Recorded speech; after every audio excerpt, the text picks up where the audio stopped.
बिस्मिल्लाहिर्रहमानिर्रहीम। अस्सलाम वालेकुम। आई एम ख्वाजा मोहसिन इनाम। स्टूडेंट्स, हम स्टार्ट करने जा रहे हैं चैप्टर नंबर 5। चैप्टर नंबर 5 है पार्शियल फ्रैक्शंस। इससे पहले कि हम बात करें कि पार्शियल फ्रैक्शंस क्या हैं, आइए एक बेसिक कॉन्सेप्ट डिस्कस करते हैं जिसकी ज़रूरत होगी हमें इस चैप्टर के अंदर। स्टूडेंट्स, मेरा आपसे सवाल ये है, what is an equation? Equation किसे कहते हैं? जी चलें, आपके जहन में जो आइडिया आ रहा है, आपके जहन में इनफैक्ट आइडिया आ रहा होगा कि जिस मैथमेटिकल स्टेटमेंट में आपको साइन ऑफ इक्वालिटी नजर आए उसे हम कहते हैं इक्वेशन। तो मैं आपको जरा लिख के दिखाता हूं, मुझे बताइएगा कि क्या ये इक्वेशन है?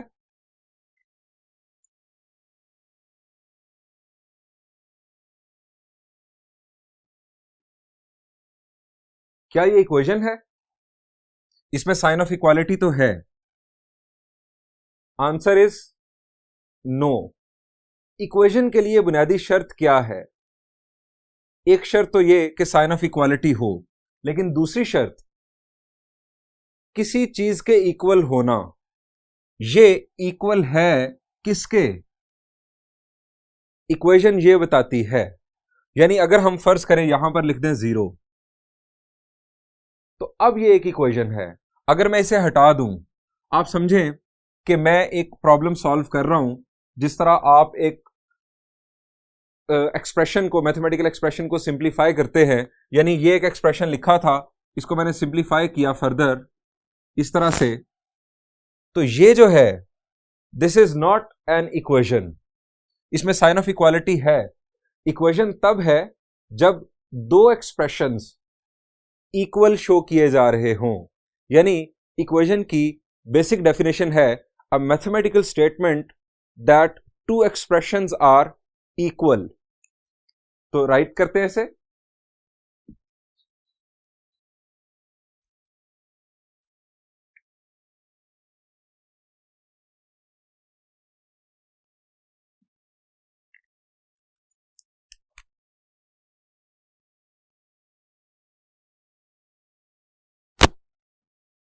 A mathematical statement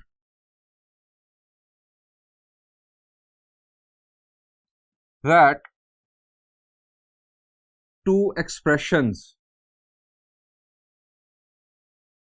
are equal। यानी इक्वेशन में दो एक्सप्रेशंस का होना जरूरी है। Examples,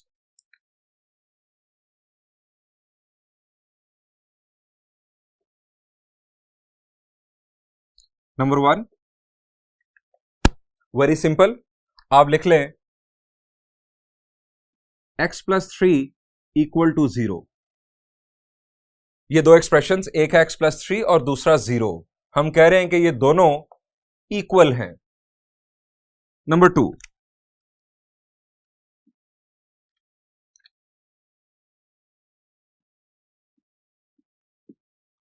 x² - 4 is equal to 0। Third, लाजमी नहीं कि हमेशा इक्वल टू 0 ही आए। x² - 4 की सिंप्लीफिकेशन क्या होती है स्टूडेंट्स? जी, अगर मैं बात करूं इसके फैक्टर्स की, तो इसके दो फैक्टर्स कैसे बनते हैं? जी बिल्कुल, x² - 4 को हम लिख सकते हैं x+2 इंटू x-2। यानी आप अगर एक एक्सप्रेशन को सिंप्लीफाई करके इक्वल लिख दें दरमियान में, तो ये भी एक इक्वेशन है। Two expressions are equal. Number 4,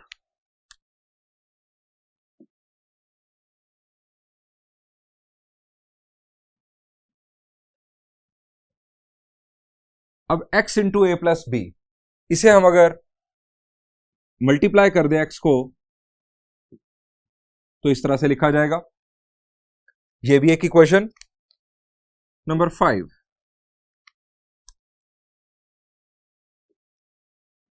1/x+1 1/x+2।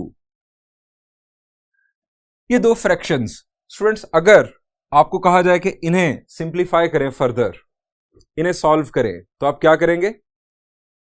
जी, आप लेंगे एलसीएम। एलसीएम हमारे पास होगा x+1 और x+2।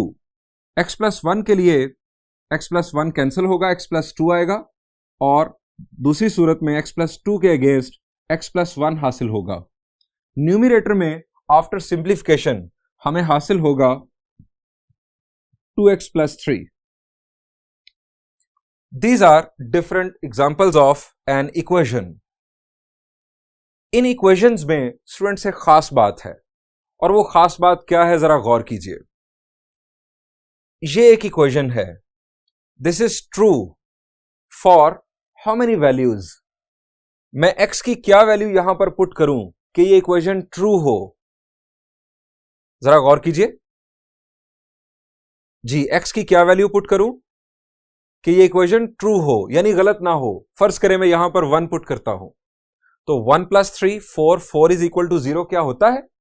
Answer is no. तो मैं x की जगह पर क्या पुट करूं जी? x की जगह पर मैं -3 पुट करूं तो ये इक्वेशन ट्रू होगी। यहां पर x की जगह पर क्या पुट किया जा सकता है जी? x की जगह पर 2 पुट किया जाए तो 2 का स्क्वायर 4, 4 - 4 इज इक्वल टू 0। और कौन सा नंबर है जिसका स्क्वायर 4 होता है 2 के अलावा? जी, -2। यानी यहां पर ये इक्वेशन ट्रू है x इज इक्वल टू -3 के लिए, ये इक्वेशन ट्रू है x इज इक्वल टू +-2 के लिए। अब जरा यहां पर आ जाए, यहां पर गौर करें कि ये इक्वेशन ट्रू किस सूरत में होगी। फर्ज करें जैसे मैंने यहां पर 1 पुट किया तो ये ट्रू नहीं थी, यहां पर भी 1 पुट करें तो ये ट्रू नहीं होगी। 1 पुट करेंगे तो 1 - 4 -3, यहां पर 1 पुट करें, 1 पुट किया लेफ्ट साइड पर तो हमें हासिल होगा -3। अब जरा राइट साइड पर आप 1 पुट करें, 1 + 2 3 और 1 - 2 -1, -1 इंटू 3, आंसर हमें मिलेगा -3। यानी लेफ्ट साइड पर भी -3 आ गया, राइट साइड पर भी -3 आ गया, ट्रू है। अगर हम 2 पुट करें, यहां पर 2 पुट करें तो स्क्वायर ऑफ 2 विल बी 4, 4 - 4 0, यहां पर 2 + 2 4 और 2 - 2 0, 4 इंटू 0 विल बी 0। यानी लेफ्ट साइड पर भी 0, राइट साइड पर भी 0। 3 पुट करेंगे तब भी ये इक्वेशन ट्रू होगी, 4 पुट करेंगे तब भी ये इक्वेशन ट्रू होगी। आप x की कोई भी वैल्यू यहां पर पुट करें, ये इक्वेशन ट्रू होगी। इसी तरह ये इक्वेशन भी x की किसी वैल्यू के लिए भी ट्रू होगी। और अब यहां पर जरा सोचिए, क्या यहां पर x की कोई भी वैल्यू पुट की जा सकती है? पहला सवाल, क्या यहां पर x की कोई भी वैल्यू मैं पुट कर सकता हूं? जरा गौर कीजिए, क्या यहां पर -1 पुट हो सकता है? 1 ओवर -1 + 1, -1 + 1 क्या होगा जी? 0।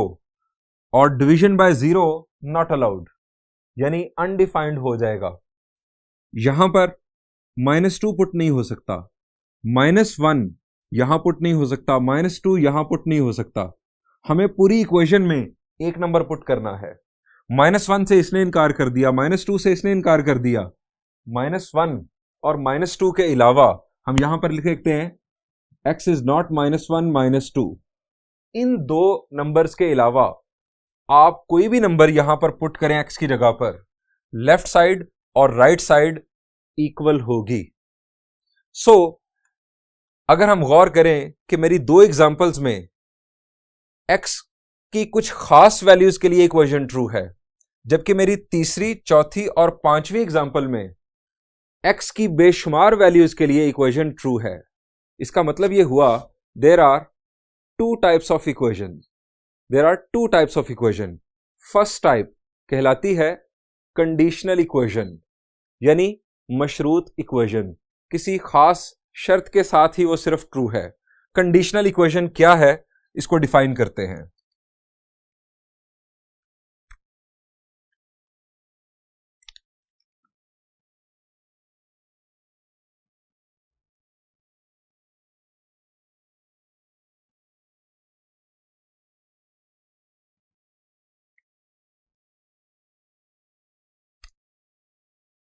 हमारी इक्वेशन की डेफिनेशन है mathematical statement that two expressions are equal. Conditional equation की डेफिनेशन होगी एन इक्वेशन, बुनियादी तौर पर तो हम बात कर रहे हैं इक्वेशन की, अब हम इक्वेशन को डिफाइन नहीं कर रहे, कंडीशनल इक्वेशन को डिफाइन कर रहे हैं। An equation in which to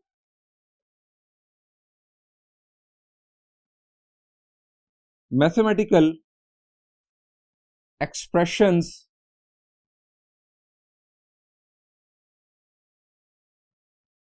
are equal for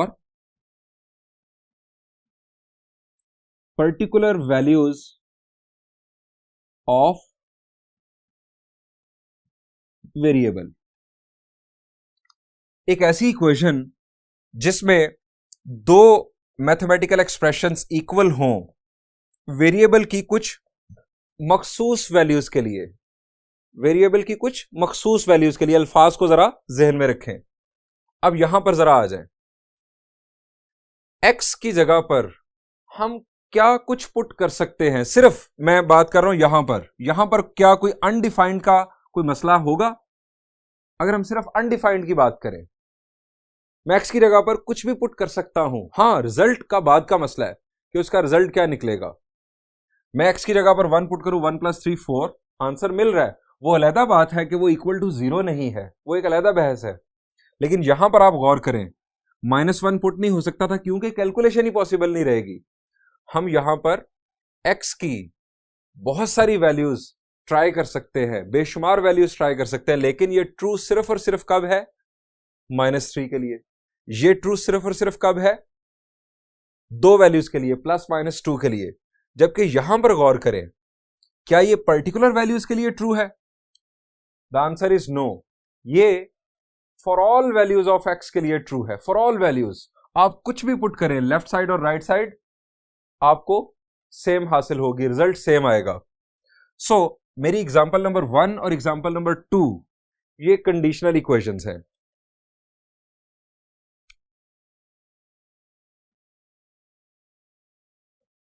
example 1 and 2 जो यहां पर एक्सप्लेन की गई, these are conditional equations.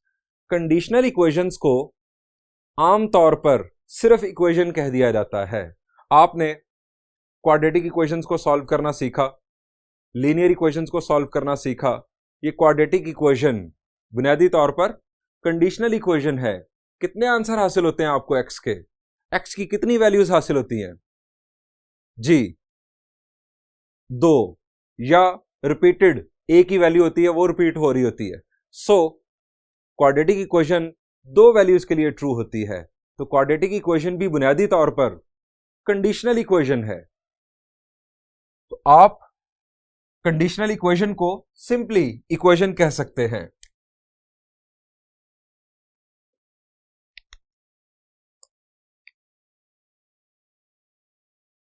A conditional equation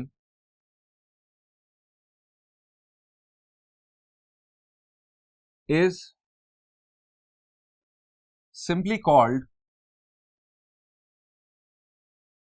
an equation। यानी मैथ्स में जब आम तौर पर कहा जाए इक्वेशन तो वो कंडीशनल इक्वेशन होगी। अब दूसरी टाइप, एग्जाम्पल 3, 4 और 5 में हमने देखा कि ये equations for all possible values of x के लिए ट्रू है। मैंने वर्ड यूज किया पॉसिबल। वो क्यों? क्योंकि यहां पर -1 और -2 तो पॉसिबल ही नहीं है, आप पुट ही नहीं कर सकते, आपको रिजल्ट ही नहीं मिलेगा। -1 और -2 के अलावा तमाम एक्स की वैल्यूज के लिए ये इक्वेशन ट्रू है। यहां पर आप एक्स की कोई भी वैल्यू पुट कर दें रियल नंबर्स में से, दिस इज ट्रू। यहां पर भी कोई भी वैल्यू पुट कर दें, दिस इज ट्रू। सो दूसरी हमारी टाइप है इक्वेशन की, that is called identity.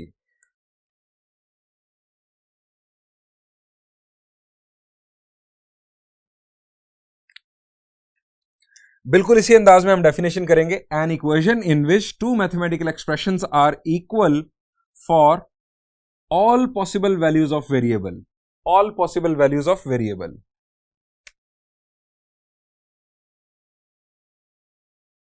An equation in which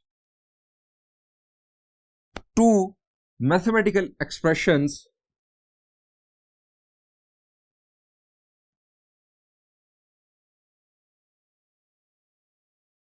are equal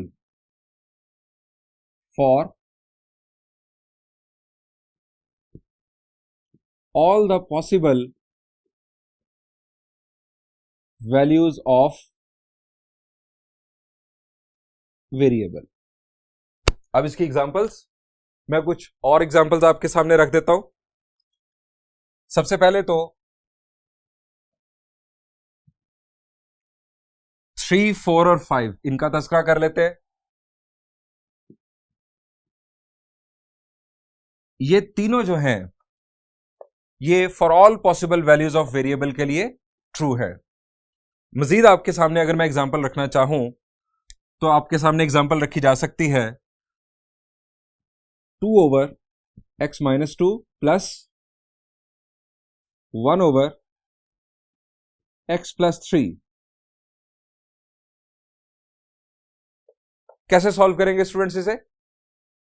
जी, आप एलसीएम ले लेंगे. x minus 2 x plus 3. x minus 2 के लिए x minus 2 कैंसिल होगा, x plus 3 मल्टीप्लाई होगा 2 के साथ, हमें हासिल होगा 2x plus 6. मैं यहां रफ वर्क करना चाहूंगा चूंकि मैं चाहता हूं कि मैं फाइनल रिजल्ट यहां पर लिखूं.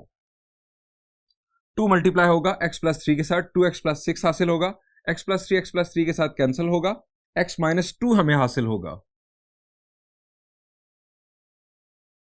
हमारा फाइनल आंसर जो होगा वो होगा 3x plus 4.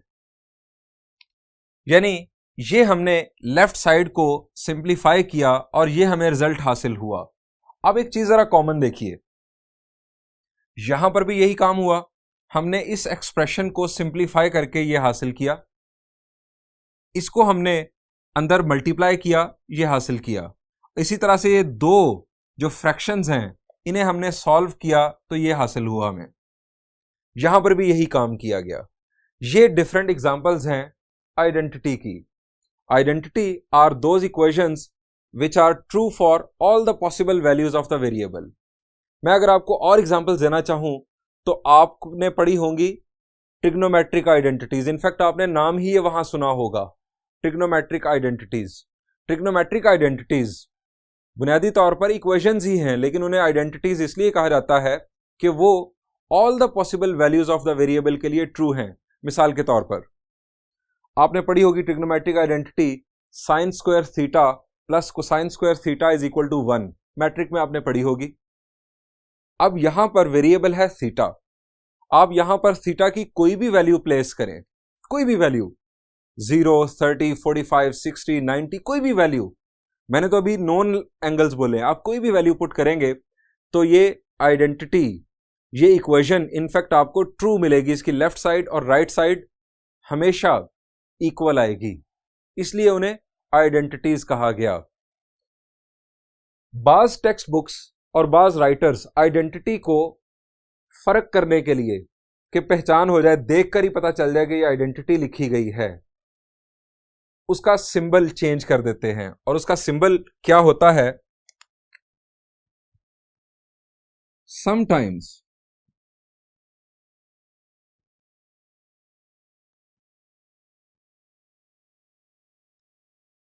Identities are written using sign. ये है स्टूडेंट साइन, यानी इक्वल के लिए 2 लाइंस होती है, आइडेंटिटी के लिए इस तरह 3 लाइंस लगा दी जाती हैं. ये साइन यूज किया जाता है समटाइम्स. लेकिन हमारी बुक में, हमारी टेक्स्ट बुक में ऐसा नहीं किया गया. हमारी टेक्स्ट बुक में साइन ऑफ इक्वालिटी यानी यही साइन आपको नजर आएगा आइडेंटिटी के लिए. स्टूडेंट्स, ये तो बात हो गई इक्वेशन की और उसकी टाइप्स की. हमने देखा कि उसकी 2 टाइप्स हैं, इक्वेशन की 2 टाइप्स. एक कंडीशनल इक्वेशन जिसे आमतौर पर इक्वेशन भी कहा जाता है, और दूसरी आइडेंटिटी। अब सवाल यह है कि हमारे चैप्टर का नाम क्या था? जी, हमारे चैप्टर का नाम था पार्शियल फ्रैक्शंस। तो यहां पर इक्वेशन की बात, फिर उसके बाद कंडीशनल इक्वेशन और आइडेंटिटी की बात क्यों की गई? आइए अब इस पर बात करते हैं। मैंने स्टूडेंट्स आपको दी दो एग्जांपल्स, एक एग्जांपल ये है और स्टूडेंट्स एक एग्जांपल है ये। इस एग्जांपल में क्या किया गया? इस एग्जांपल में आपको दी गई लेफ्ट साइड पर दो फ्रैक्शंस, आपको कहा गया कि कुछ करो, मुराद इन्हें मैथमेटिकली जरा सिंप्लीफाई करो, इनकी शक्ल बदल दो। जब भी आप इस तरह की दो फ्रैक्शंस देखते हैं तो फौरन आपको यह ख्याल आता है कि एलसीएम लिया जाए और इन दोनों को एक फ्रैक्शन बना दिया जाए कुछ इस तरह से। यही काम हमने यहां पर किया। दो फ्रैक्शंस हमें दी गई, हमें कहा गया कि इन्हें मैथमेटिकली आगे बढ़ाओ। हमने क्या किया? एलसीएम लिया और ये रिजल्ट हमारे पास निकल आया। ये थी हमारे पास दो फ्रैक्शंस। हमने इन दो फ्रैक्शंस को सॉल्व करके, सिंप्लीफाई करके कह लें, ये फ्रैक्शन हासिल की। ये था हमारा पुराना तरीकेकार। हमें फ्रैक्शंस दी जाती थी और हम उससे एक फ्रैक्शन हासिल कर लेते थे। अब होगा रिवर्सल। इस चैप्टर में होगा reversal.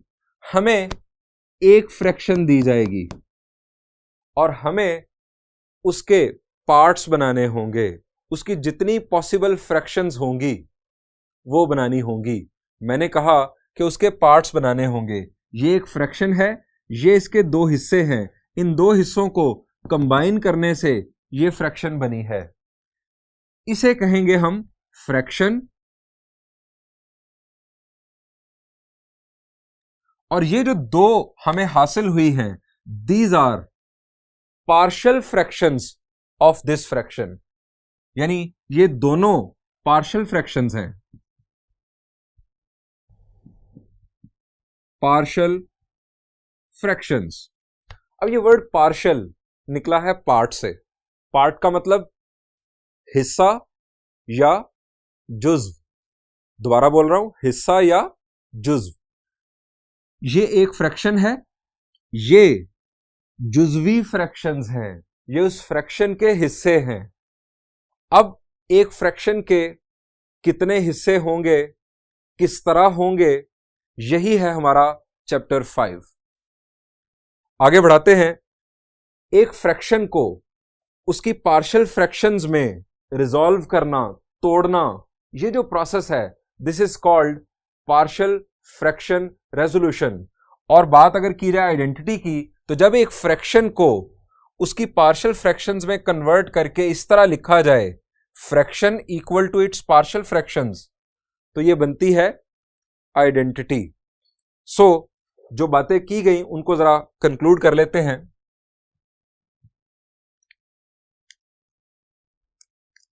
A fraction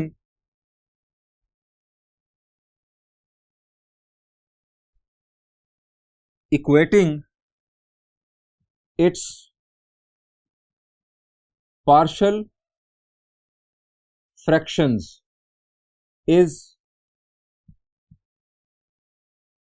always an identity। जब भी हम एक फ्रैक्शन को उसकी पार्शियल फ्रैक्शंस में तोड़कर इस अंदाज में लिखते हैं, हम हासिल करते हैं एक आइडेंटिटी। और ये जो प्रोसेस है students, the process of expressing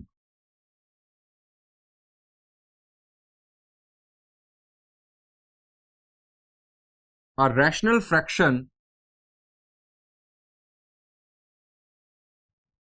into its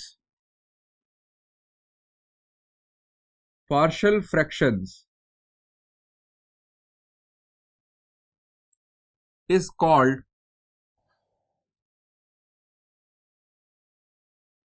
partial fraction